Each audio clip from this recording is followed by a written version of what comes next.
morning, viewers. Welcome to my daily devotion titled Fresh Bread. The letter of Jude, who claims to be a servant of Jesus Christ and a brother of James, has only one chapter in it. In my opinion, it is a masterpiece. Let me read verse 3 from this letter. Beloved, being very eager to write to you of our common salvation, I found it necessary to write, appealing to you to contend for the faith which was once for all delivered to the saints. In this passage, Jude has chosen the choice Greek word for contend, which is normally used in a wrestling match. It could also mean agonize for the faith.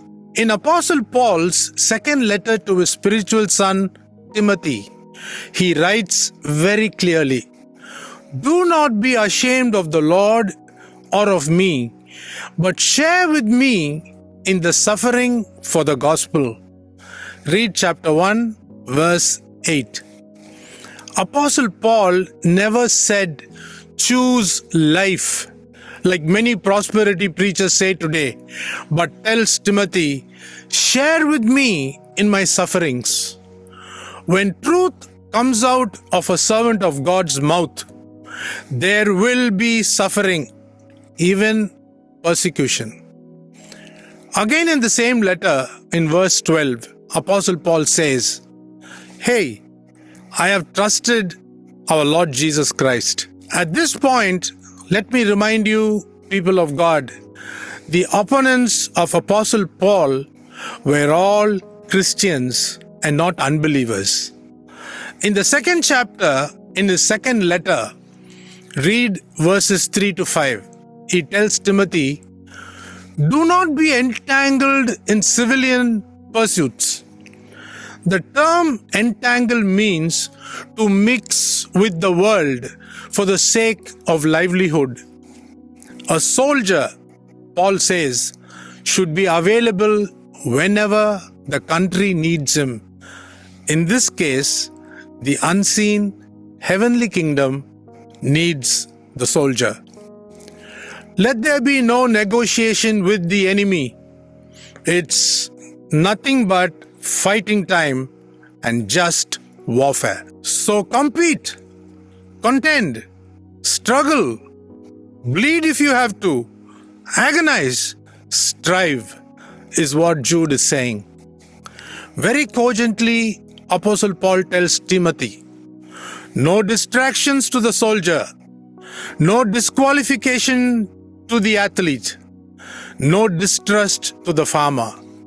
In verse 6 of the same chapter, Paul says, the hardworking farmer may feel fatigued physically, mentally, and spiritually.